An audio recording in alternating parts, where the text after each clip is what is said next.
Call, please. Chairwoman Peasley. Here. Member Crow. Here. Member Demler. Here. Member Farah. Here. Member Garcia. Here. Member Hendrickson. Here. Dr. Patty Horn. Present. Dr. Robbie Corpridge. Here. Dr. Linnea Lighting. Here. Member Spear. Here. Member Tabo. Here. Member Vanderway. Here. Member Weber. Here. All right, thank you very much. Before we start the Executive Director's report, I would like to welcome our two new members of the committee. Risha Vanderway, Superintendent from Coconino County. Welcome. Thank you. And also Mr. Frank Hendrickson, Dr. Frank Hendrickson. Frank, from representing our elementary principal as the principal of the school on this committee, and we appreciate your time and effort here to the committee. I would like to let everyone know that we've been advised that we have a hard stop at 10:30 this morning, so what I would like to do is continue on with the agenda, and we'll get all our introductions and who's who out of the way the next time we meet. Catcher, please. Madam Chair, members, good morning. Thank you. And we do have a hard stop at 10:30 due to some scheduling conflicts, so we will try to be as succinct as possible. And I do just want to mention real quickly, I think we have perfect attendance, so I just want to thank you everyone for coming. As we have been doing, a quick update on the legislation and also some board actions regarding the EdCert rules. I'll do legislation, then if you have questions. As we mentioned last time, Representative Carter has House Bill 2534, which makes some changes to educator certification that would, if passed, eventually come before this committee. It moves a lot of the statutes, which could have some unintended consequences that we have been working with the sponsor, and she's been gracious enough to include us and talk to us about some of those potential unintended consequences.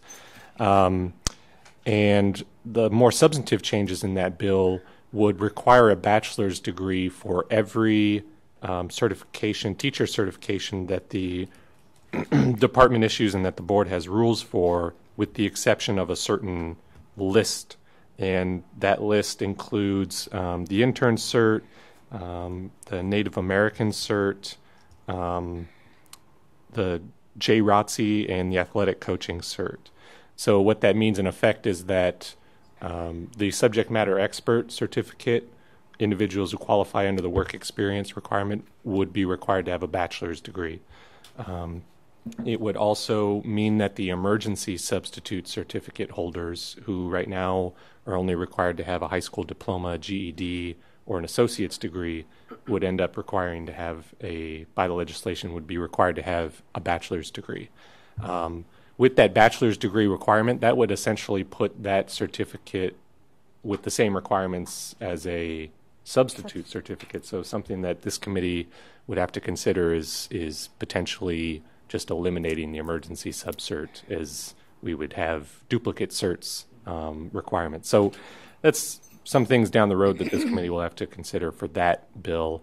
The other bill I know that we've talked about is the substitute teaching certificate change that would allow those individuals, when applying for a standard cert, to waive their Capstone experience if they've demonstrated primary teaching responsibility. The sponsor has indicated that she expects the board and this committee to define what primary teaching responsibility would mean in that case. We do have some definitions in rule that could be workable on that, but it's something else that this committee will have to take up. Are there any other questions on the legislation, or I'll move on to an update on the rules? Catcher, I have a question. This is Carolyn. What about CTE? Does that mean that CTE teachers would also all have to come in with a bachelor's? Madam Chair, Member Dumler, no, so the CTE folks are carved out as well for an exception. All right. Okay, just wanted to make sure. Yeah. Thank you. Thank you, Carolyn. So for the certification rules, for those who are new, and just a reminder, the rules that the board ends up adopting often come before this committee first. This committee issues recommendations to the board. Sometimes the first time we see a rule proposal, but usually it takes a couple meetings for us to digest, do some research, talk to ADE about the language that works, and then that goes before the board. I think we may have explained the rulemaking process that the board has taken up, that Executive Director Williams and I have put in place as a slightly different process, in that the board will open rulemaking at one meeting. Per the rulemaking procedures that the board adopted, we have to have a public hearing 20 days after or more after we open rulemaking. Per the rulemaking procedures, we can adopt that rule at the subsequent board meeting. However, the new process that we're putting in place is we want to provide an extra board meeting to give an update to the board on any potential changes, public comments, but it also provides this committee another opportunity to take a look at that rule, just like we're doing today with the special education certs. If something else comes up, if public comment, we want to kick it to this committee for some additional input and get some advice from the experts in the field. So that's just sort of the new process, and then potentially at a subsequent board meeting is when we would close. So we're looking at maybe a 3 board meeting process rather than what we had been doing, which is sometimes 2. So for this last board meeting, the February 26th board meeting, we did close rulemaking on the CTE rules, which, if you remember, largely took out a lot of those definitions and put it into a guidance document, which was also adopted by the board. We opened the rule on the proficiency assessment, which came before this committee at the last meeting, and then also provided an update on the special education cert rule, which is before us again today, and also the middle grades certificate. The middle grade certificate, really the only update that we provided was some of the same changes that we've made to these other rules, which is getting rid of that specific subject knowledge proficiency exam in the rule and just pointing it to the proficiency assessment rule. That was a rule really that we could have closed because it was not a significant change, but we wanted to just provide some additional time, especially because it's a new certificate rather than making a tweak to an existing one. So are there any questions on that? Any other questions? All right, thank you very much. Then we'll go on to number 2, call to the public. This is the time for the public to comment. Members of the committee may not discuss items that are not specifically identified on the agenda. Therefore, pursuant to ARS 38-431.01H, action taken as a result of public comment will be limited to directing staff to study the matter, responding to any criticism, or scheduling the matter for further consideration and decision at a later date. Do we have any requests from the public? Madam Chair, members, yes, we have one, Ramona Mallet from NAU, and I believe she wants to speak on the special education cert, but I also believe she has some time constraints, so now is probably the time she wants to speak. Okay, thank you. Please. Thank you, Madam Chair. Good morning, Madam Chair, members of the committee. Thank you for allowing me to speak today to voice some concerns and also ask for clarification. My name is Ramona Malott, and I'm the Dean for the College of Education at Northern Arizona University. And NAU is seeking to clarify and share concerns regarding the update on proposed amendments to Rule 7-2-611 regarding the special ed teaching certificate, noted on the February 26th Arizona State Board of Education agenda and being reviewed by your board. The board agenda listed the following item under the heading Technical and Conforming Changes. For the mild moderate special education certificate, strike the reference to subject knowledge examination, as there is one examination that covers both the subject knowledge and professional knowledge portions of the certificate. We are seeking clarification regarding this item. Typically, students have completed both the special education subject knowledge exam prior to rule change in August 2017 and the elementary professional knowledge exam. Does this change mean students should have completed the special ed subject knowledge exam rather than the elementary professional knowledge exam because it's inclusive of both the special knowledge, the professional knowledge, and the subject knowledge? Or do students with a bachelor's degree in special education continue to take the professional knowledge exam in elementary ed? So that's an area we'd like to get some clarification. Additionally, in the Arizona State Board of Education agenda, it also states under the heading Executive Summary, exempt paraprofessionals seeking dual certification from the mild to moderate and early childhood special education capstone experience if the educator preparation program that the paraprofessional enrolled in verifies. We believe that this is a significant change. The paraprofessional role may have only involved one student with one disability. All direction and curriculum planning is typically completed by the teacher of record. So the individual serving as a paraprofessional often does not participate with these important aspects of teaching and does not receive mentoring support in working with a whole class, multiple disabilities, and the overall responsibility for curriculum planning. The latter part of the statement requires that the education preparation program verify employment and evaluation ratings. We believe that it is a significant burden, especially given that the EPP does not have access or rights to the employment records or evaluation. These would need to be provided by the student.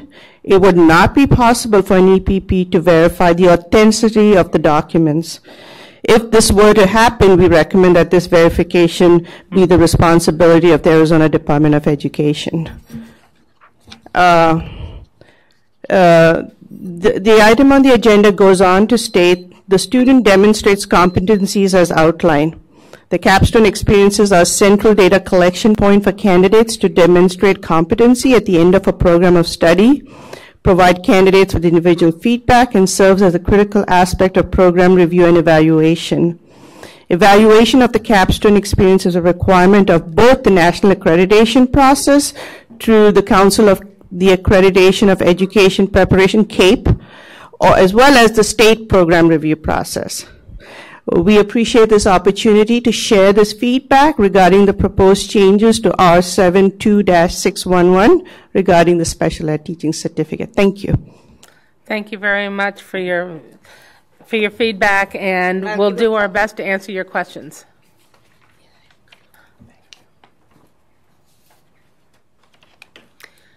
So because this is an agenda item, we can address the questions and the concerns. So, Ketra, do you want to take the first shot? Sure, Madam Chair, members. So why don't we just officially move to item 3B, which covers the special education teaching certificates, and then we can start talking about some of this. All right. For the verification piece that the EPP is now required to do, if we turn to page 3 of the rule, and this is the red line version of the rule, and I think maybe this was just a wording part on how we summarized it in the executive summary, we being board staff. So the EPP may exempt the students from the mild to moderate capstone experience. However, the verification that the student was employed and also the verification of the evaluations, my understanding would still need to come from the applicable school, which on line 39 through 41, the verification on the evaluations would come from the district or charter school administrator. And then for the first paragraph of that, lines 35 through 38, verification that the student was employed continuously We can clarify, and I don't think the intention was that the educator prep program would necessarily be in the classroom to verify those things, but we can clarify that the verification would go from the applicable district or charter school to the EPP. And I don't want to speak for the department because this was some of their proposed language, but I think the intent was that the EPP should be involved and aware of what's going on and then can make the decision to exempt or not rather than how we had it previously structured. I don't know if Keith or Bruce want to jump in on that. Sure. Madam Chair, members. Yes. Yes, the intent is that the district or the charter would just fill out a verification form verifying that the paraprofessional was employed for 2 consecutive years prior to the capstone starting, as well as they had effective performance evaluations during that time period. So it would just be a form that would be submitted to the EPP. So, Madam Chair, members, I think for clarification, what we could do is on page 3, line 35, after verification, we could insert from the applicable district or charter school administrator, just as we have on line 39. Right, that would solve that would solve that issue, and then the EPPs would just be collecting that as part of the candidate's packet, as opposed to having to do the actual verification itself. Correct. Mm-hmm. Yes, and I think that was the intent Yes. and how we envisioned it. I think we just when we drafted it, the wording wasn't 100% clear. So appreciate the input there. Do we need to make a motion to change that, or is this a technical change that can just be inserted? What do we need to do here? Madam Chair, I think that we can go through the rest of this rule in addition to some of these clarifications, and then if the committee feels that they want to make an official recommendation to the board, then we can do that. And that's always helpful when we go before the board to say that the committee voted on these changes. Okay, thank you. Madam Chair, this is Patty Horn. I have a question. Yes, Dr. Horn. Thank you. On line 42, when it talks about the completion of the capstone experience, and then it mentions those 3 different pieces that paraprofessional would have been involved in, who is going to know that except for the district or the charter school? Who's going to verify that piece? Which line were you referring to? On page 3, it starts on line 42 and ends on Got it. It's in here, 42. page 4, line 5. It appears to me that that's part of that verification, that the professional has, in fact, been involved in all 3 of those activities. So I think that would need further verification from the district. We would have no way of knowing that. Thank you very much. Can we take a moment to look at that and think about that for a moment?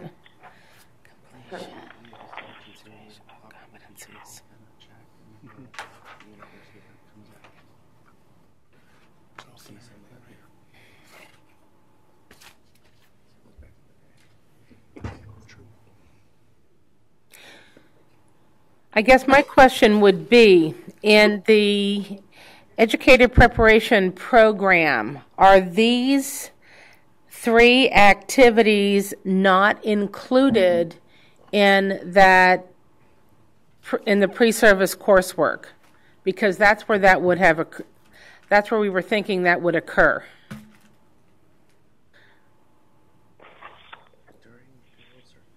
Madam Chair, if Dean Malott is still in the audience, she could refer to that. So you're suggesting that possibly in their practicum they would have been involved in those pieces. That is correct. Dr. Malott, could you address that? Well, yeah, we do have different practicums where students. Sorry. Yeah, just for the people on the phone. Yeah, sorry. We do have different practicums, students to ensure that they have multiple experiences. I don't have the actual wording in front of me, but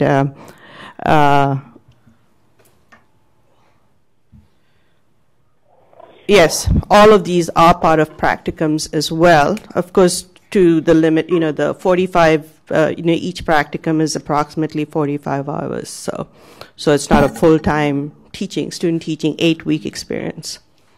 Well, and I understand that is during the during the traditional student teaching experience.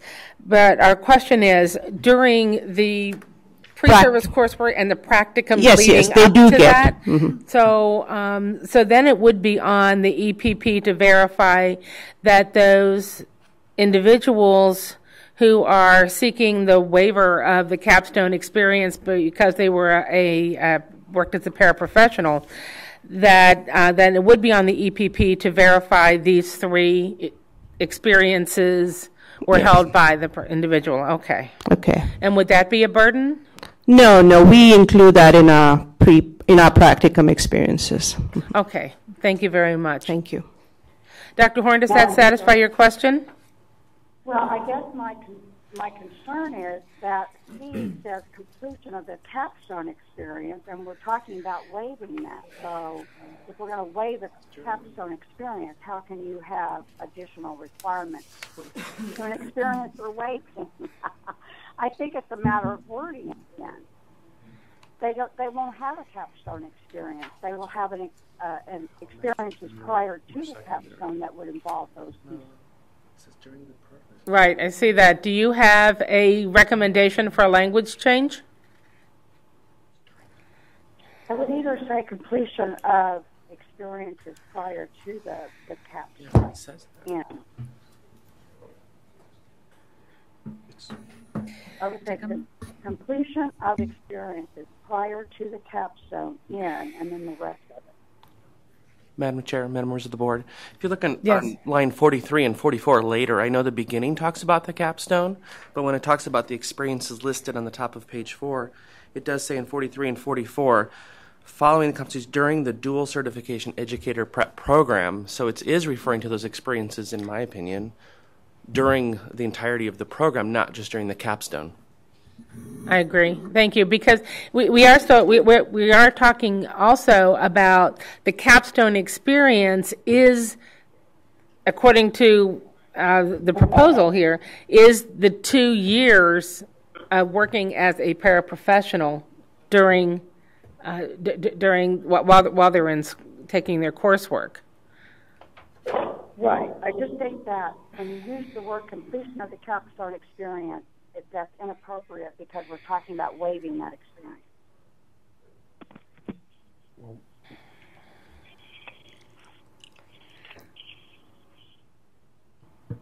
If we go back to line 32, it does say may exempt students from the mild to moderate special education Capstone experience. Madam Chair, members, on line 42 it says completion of a Capstone experience in elementary, middle school, or secondary. It does not mention the special ed Capstone that is being waived in this section. So it's during the elementary, secondary, or middle school Capstone experience. Oh, okay, that's a spit. That's okay. Thank you. All right. So this would apply then to dual certification. Yes, ma'am. Yeah, Madam Chair, members. Yes. So the exemption for the Capstone only applies to the dual cert applicants, and we're only exempting the special ed Capstone experience with the rationale or thinking being the paraprofessionals are in the classroom and getting that, essentially that special education Capstone experience already. They would still need to complete the elementary, middle school, or secondary Capstone experience. The rule is just saying we acknowledge that you have some paraprofessional experience, and so we're going to waive the special ed Capstone experience. Then are these lines necessary since it does not apply to the special education certificate? I know we had discussion that we wanted to have assurance that the paraprofessional in their pre-service coursework did have these 3 experiences. But if item C is going to only relate to a general education certificate, then I'm not sure that it belongs there. Mr. Snyder? Madam Chair, members, it's still regarding the dual program certificates. Okay. So it's still the mild, moderate, or the early childhood special ed certificates. So it's still related to both certificates. Okay. Madam Chair, if I may, this is Patty again. Dr. Horn? I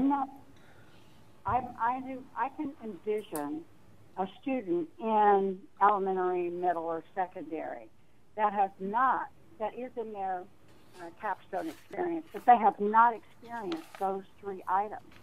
Every single teacher in the whole state of Arizona is not necessarily a part of a multidisciplinary evaluation team. They're not. Most of them are part of an IEP, but some of them are not planning and delivering special design instruction for, well, they are for that as well, but they're not always a part of that multidisciplinary team. I can think of some of our rural schools that would not apply to. Thank you. I think it's confusing. I think that's what we wanted the paraprofessional to do. So I think that C is very confusing on what are we going to do about that as an APP. Okay, thank you. Marisol? So, and from the way I read it is that it seems like it's missing the verification piece as well. So if this is a dual cert, I'm getting my elementary, and I additionally want this. So we wanted to make sure they had these three specific experiences. So this too doesn't have a verification piece, which I think was the concern of the dean as well, because it's a dual cert. So they're going through everything, and now they're trying to get experience in these three, which would add on to give them the additional. So it would seem like the verification piece would be needed for this one as well. How else would you know, and how else would ADE know that this happened? I concur with that. Madam Chair, this is... Hold on. I would ask, wait, before you speak, let us know who you are. We don't recognize the voices yet. So who concurred, please? I'm sorry, Patty Horn. Oh, okay. Thank you. And who spoke next?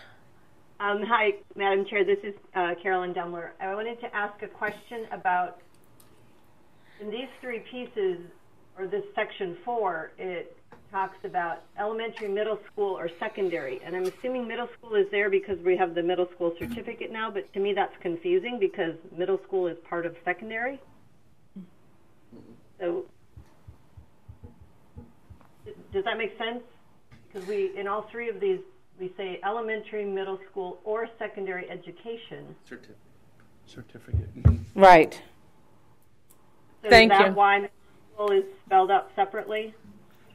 Mr. Snyder? Madam Chair, members, it's there because we have the proposal to create a middle school certificate. So it would be the elementary, the middle school, or the high school, or the secondary certificate. So it is just a matter of covering all the bases and all the possible configurations under which a certificate could be sought. All right, thank you. Yes, and Madam Chair, Member Dumler, the reason we also wanted to make sure that we were specific on which capstone experiences we're talking about, because we're sort of going back and forth in this paragraph when we talk about one capstone experience and the other, so we wanted to make sure we called it something so that we differentiate.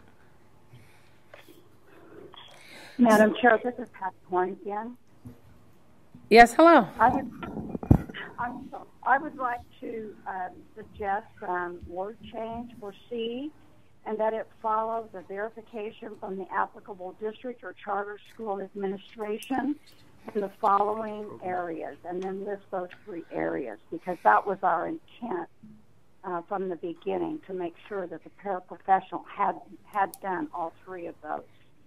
So it was part of the verification that should come from the district or charter school. All right, thank you. Madam Chair? Yes, Dr. Henderson? Would it be helpful, as we're going back, we're talking about these two different capstone experiences, and to clarify the language, if you want to say special education capstone, general education capstone, so we know which one we're talking about, and then agreeing with Marisol that, any teacher going through the general education piece during their student teaching may not have any of these experiences, depending on the year, the time of year, the grade level they're on. And so I think that verification is huge, because these are 3 essential things that a teacher getting that dual certification will need, and they may not get it depending on the makeup of the school. If they're coming in the fall semester, usually those MTSS processes don't start till the spring semester kind of thing. So I think that verification piece is important there. Thank you. Madam Chair, just to try to provide some clarification, or maybe as we try to work through this. So on lines 42 through 44, this completion of the capstone experience, they will need to complete the capstone experience in elementary, middle, or secondary education, and also demonstrate competencies during the educator prep program of those things that we listed out. And so the demonstration of those competencies can still happen in the course of the educator prep program, which it sounds like is part of the practicum. So it's not necessarily that those competencies will happen in the capstone experience, but it could and will happen as part of the practicum of the educator prep program. And so if we were to require schools to verify that the educator prep program is providing those competencies, I think, and maybe we can work with ADE on communicating with the EPPs and with schools on who needs to verify.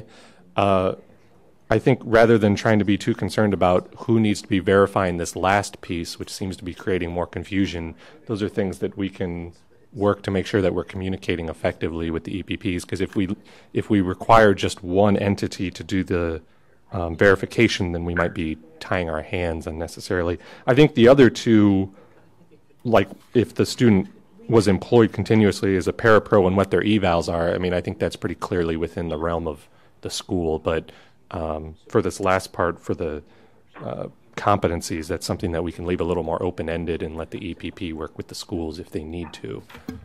Thank you. Thank you, Catcher. I think I'd also like to bring the committee's attention to line 43. At the end, it says, demonstration of all the following competencies during the dual certification educator preparation program. We are not talking about individuals who are just going through the elementary, the middle, or the secondary general education teacher program. This refers specifically to paraprofessionals seeking dual certification at the same time of a special education and a general education certificate. So what this says is that what the rule change recommendation is that for the special ed teacher certificate, 2 years working as a paraprofessional for the mild moderate will suffice and count as the capstone experience, because through the practicum experience and through the coursework, those teachers are going through IEP teams, being members of multidisciplinary teams, and the planning and delivery of specially designed instruction. But as they're going through, as they're seeking a general ed certificate at the same time, there is not a waiver for them to complete their capstone. They still have to do the traditional capstone experience, but because they are also seeking a special education certificate, as part of that capstone experience for the dual, the general ed side, they must experience from the general ed side these 3 activities. And that does make very good sense to me as a special educator, that if they're seeking dual cert, that they'd better understand the responsibilities of a general ed teacher in the special education process. So I thank you, Dr. Horn, for bringing this up, and Dr. Malat for bringing this up, because it does help us further clarify and deepen our understanding of this issue, because it's been a while since we've looked at it. But I see the sense in it as in this making sense exactly as it is written, because it relates specifically only to those seeking dual certification. So I agree with Mr. Snyder that I don't think that we need to make any changes to this because of the specificity of the dual cert that's being sought. Thank you, Madam Chair. This is Patty Horn again. Then could I suggest that we take out the word "the capstone" because I think that's what's causing the confusion. If you just said completion of experiences in, then that would make sense. That we could make sure that the student had those experiences. But when you say completion of the capstone and you're trying to waive the capstone, I think that's very confusing. We are not waiving. The paraprofessionals do not receive a waiver for the general ed, elementary, middle, or secondary capstone experience. They only receive a waiver for the capstone experience for the special education certificate in this section as it's addressed in the mild to moderate. So if they were seeking a dual cert in elementary, they have to complete a traditional capstone experience per the direction of the EPP. You want to add general education Dr. on line Henderson. 42? So, Madam, on line 42, do you want to make it say completion of the general education capstone experience? So you know that is talking about the general education in which you have to do items 1, 2, and 3. Is that what you're...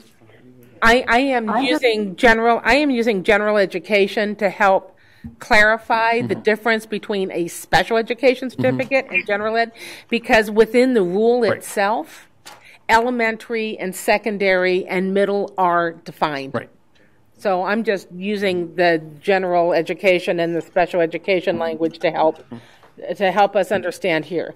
But it's already defined that elementary, there is not a special ed elementary cert, there is not a special education middle or a special education secondary certification. They all have different names and they have different functions and purposes. It would be redundant to add, I think, general ed. If we wanted to do that, Ketcher is our expert on rule. Madam Chair, members, so you're right. The reason that we stuck with elementary, middle, and secondary ed is because those are the certificates that drive it, and so we wanted to keep the language consistent. And I agree. It was just Chair Peasley, I think, was trying to just help differentiate. I think one thing that we could do to maybe help try to clarify what this rule addition is on lines 31 and 32. And maybe when we were drafting it, we thought this was more clear, that the board approved EPP leading to the mild to moderate disability cert and an elementary, middle school, or secondary cert may exempt, et cetera, et cetera. We can try to add board approved educator prep programs leading to the dual certification in the mild to moderate certificate and an elementary, just to try to hit home that this is for dual certification. I think, I think it's clearer only after you read further down and maybe you start piecing it together, but maybe we could try to make it more explicit. Would that have the unintended consequence, though, of saying that if a candidate was only seeking a special education mild moderate certificate, they could not waive their experience if they were not seeking dual? And then, Janet, you have a question? Yes. All of you guys are educators and you're confused. There's something wrong with this if we can't understand it. Thank you. Yeah, and you're losing me right away. So, I think we need to have put this aside, and when we have time, really address it. Thank you. Thank you for your input. Catcher. Madam Chair, we'll look into that some more. I don't think the rule as structured right now, they would need to be in a dual certification program to get that mild to moderate capstone experience waived. So this would not be for folks just seeking the normal certification without the dual certification. But we can look into that some more. And I think, this to Member Crow's point about this being confusing. I mean, this is part of the sausage being made, which sometimes isn't always fun. And I think oftentimes even talking when ADE and we sit down in a room and try to get together, we also get lost sometimes. And I think at the end of the day, though, hopefully we can find a place where we can try to cut out some of these extra steps or red tape that might be for some of these individuals. And I completely understand that this part can be very far in the weeds, but hopefully we can find a good place there. And we've also have about 15 minutes left and spent most of our time on this one, but I think it was worthwhile subject. But what we can do is, because there's more input and vetting that we'll have to do, we'll probably have a public hearing with this rule along with some other rules in the coming weeks. And we will most likely not recommend the board close rulemaking on this at the March meeting. We'll probably take another beat. And it sounds like the committee may want to take another look at this after some more public comment and maybe some more time to digest and reread what's going on. And I also want to mention that following the red line copy is an unofficial engrossed version. I left in the underline, the additions, just so that we know what we're looking at, but I took out all of the stricken language. When looking at the engrossed copy, I do just want to express caution that that's unofficial, and please don't treat it as gospel. And if there's something in there that you find alarming or confusing, you should refer back to the red line copy to make sure that it wasn't just me making a mistake on the engrossing. So I just want to mention that. And so, Member Peasley, it sounds like maybe the will of the committee is just for the board and ADE to work on some of these maybe word finessing around here, but it sounds like maybe we want to keep it largely where it was, but we can vet it again and then bring it back to the committee. And I also do want to draw the committee's attention to some additional changes that were provided this morning. Hold on. Before we go on to that one, excuse me, Catcher, and I'd like to bring the committee's attention to page 13 because it's going to happen again. Right. This same discussion that we are having about the paraprofessional occurs again for the early childhood special education certificate. And we have the same language, and we're going to have the same concerns for the need for the clarification. So there are two places this occurs. There's not a recommendation that the paraprofessional experience be waived for the current severe to profound and proposed, and what we will be seeing eventually as the moderate to severe certificate.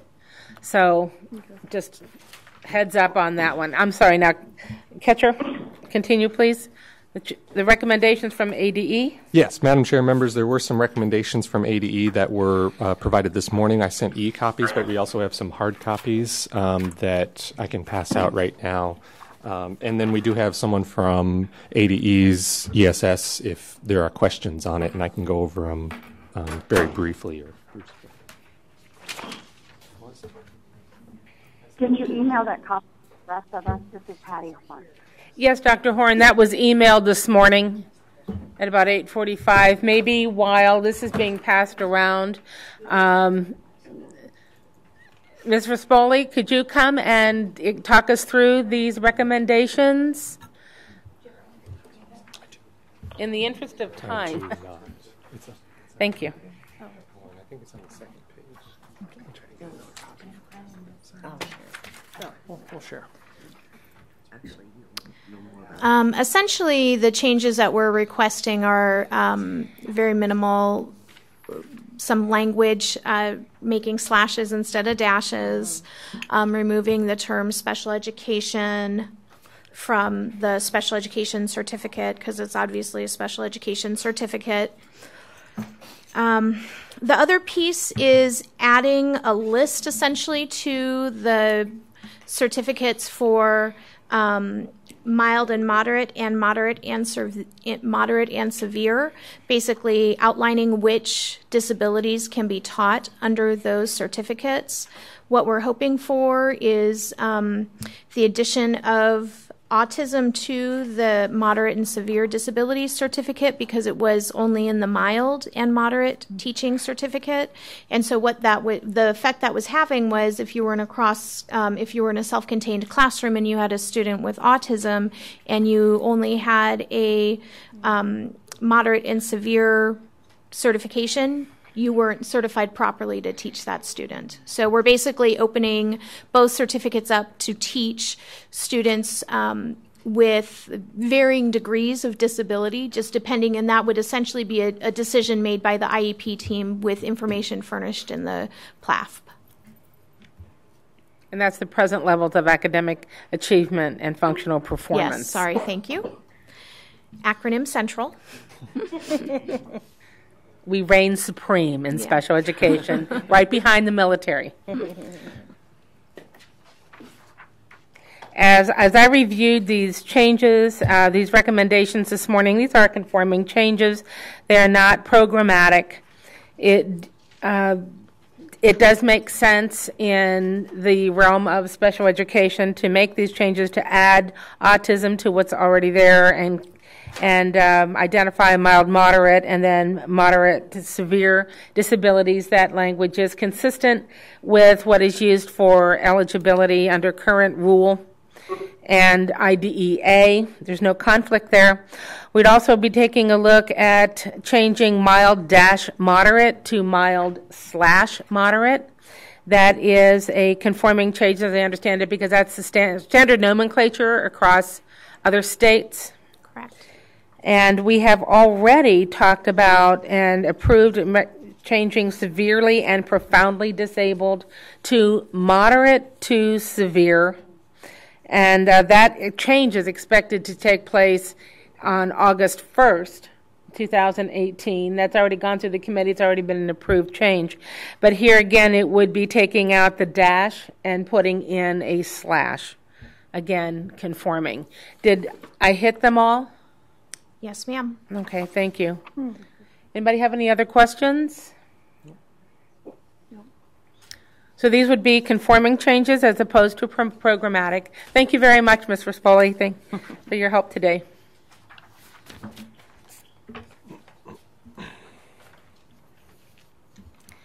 So, Catcher? Madam. Oh, yes? This is Patty Horn. Catcher, I just checked my email and I do not have those additional materials. So if you would send them out again, I would appreciate it, just for my copy. Okay, thank you. That will happen. Thank you very much. Thank you. Madam Chair, Dr. Horn, I just sent it to you, and hopefully that email address works. So I'm thinking that we're going to be looking for more information. We've made some suggestions, and there has been general agreement by the committee with head nods and through our discussion to add some language to line 35 on page 3 of the special education certificate. We have the recommendations from Exceptional Student Services to make some conforming language changes, and we know that there's going to be a public hearing on this certificate. The recommendation then to the board for addition that perhaps they not continue on with closing the board rule but leaving it open. So I'm thinking that perhaps we're not looking for an action at this time. Mm-hmm. Is that correct? Mm-hmm. Okay, so this was served just as an information item. Thank you very much, and we appreciate this. See the evidence of needing a village to make a rule and to bring understanding. Thank you, everyone, for your clarification and your questions. So can we back up then to 3A regarding definitions in the last 7.5 minutes? Madam Chair, members, item 3A is the rule changes regarding definitions. This was before the committee at the last meeting, and if you recall, there was some discussion around the Capstone experience. This definition for the Capstone experience is used for the educator prep programs, but we want to drag it and drop it over to 601 to make sure that that Capstone experience definition applies for all of the certification rules, not just educator prep programs. There, maybe even more importantly, is the definition around accredited training. And the department has been working on looking into this a little bit more. The committee asked for a little more research and a little more discussion around accredited training. We don't have any action for the committee today. This is almost sort of like an update, and if there's any additional thoughts, I don't know if Bruce has any additional thoughts, but I guess it's kind of like we're still working on it. And also, another reason that this isn't ready for action is that it's very possible that this rule will need to be amended as a result of legislation. Mm-hmm. And so rather than spend too much effort on issuing a recommendation to the board, we may just wait a couple months on trying to figure this out. Okay. Bruce, did you have any input? Madam Chair, members of the board, we're continuing to do our research on accredited training and kind of using reference a little bit at the Federal Department of Ed, and we'll bring that back. Okay, I do have a question and something that I'd like to see considered. Do we need a definition for an institutional recommendation? It was my understanding that institutional recommendations, or IRs, were issued from colleges and university, traditional educator preparation programs. I'm seeing it used elsewhere in alternative preparation programs, and I question that. So I'd just like to kind of throw that out as a wonderment in terms of definitions. So, Madam Chair, and I'm sorry, I don't mean to cut off if a board member wanted to jump in. In the alternative preparation program rules, there is a requirement for approved providers to provide program completers with an IR for issuance of the appropriate alternative path certification. And there is also a reference to institutional recommendations in the general certification provisions, but that's really for the evaluation of the certification. Can't begin until an IR has been issued. So we can look into that, and I don't know if committee members have any other input. Anybody else have any other input to that? That was just something that had come across and I had a question about. All right, thank you very much for that update. Madam Chair, this is Patty Horn again. Yes, Patty. I'm sorry. I think that is a really good idea about defining institutional recommendations. In the past, we've also talked about, do we need to define classrooms? And one other comment I have on number 5, the Capstone experience, it does not say that it includes all certificates. It specifically names out several certificates and leaves out elementary, secondary, and special ed. So if it refers to all certificates, it needs to say that. Those are my only comments. All right, thank you very much for that addition. It is noted. Madam Chair, Dr. Horn, we can look into that. The language right now is not an exhaustive list. It's a may include list, but we can look into making sure that we're not being restrictive. Okay, thank you very much. Can we go on to item C regarding the guidance counselor certificate? Yes, Madam Chair, members, the guidance counselor certificate is something that we've seen a few times, and I think we had some direction from this committee at the last meeting, but I think ADE has some more harder proposals that the committee can give feedback on, and we can maybe see a draft at the next committee meeting. So, Bruce.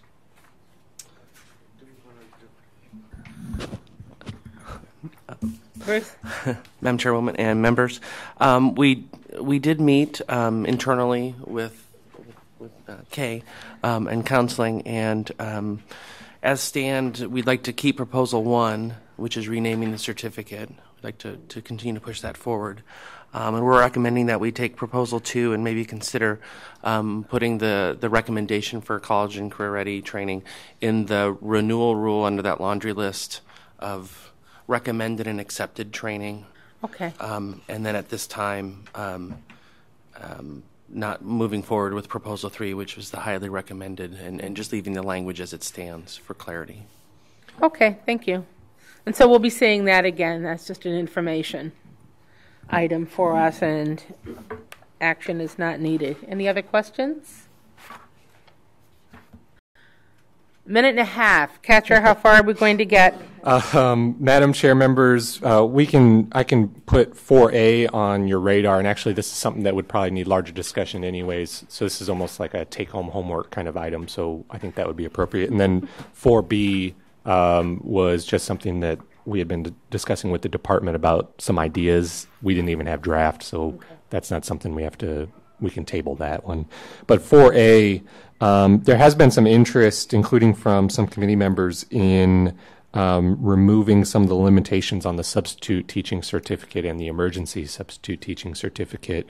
As it currently stands, those individuals are not allowed to teach for more than 120 days in a school year unless there is an exemption provided.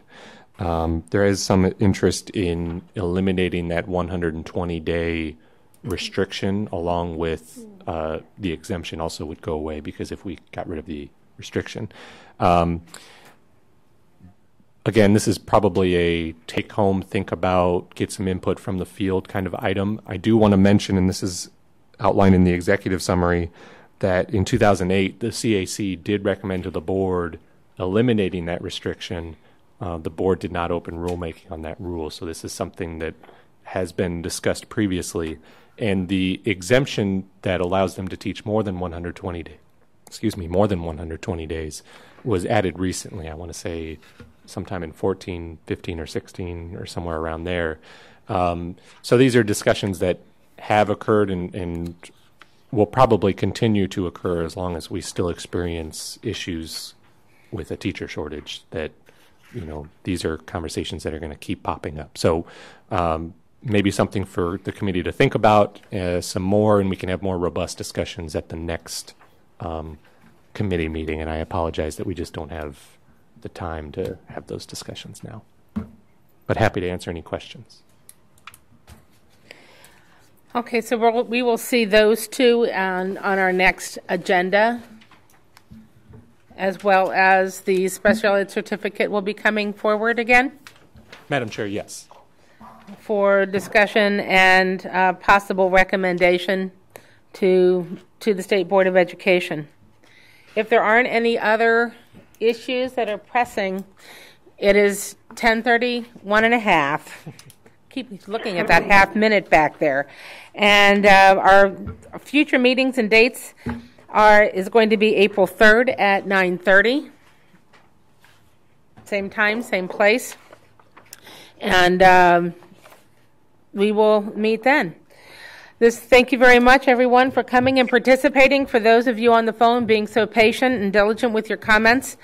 We look forward to seeing you again and hearing from everyone again on the April 3rd. This meeting of the Certification Advisory Committee meeting is adjourned. Thank you.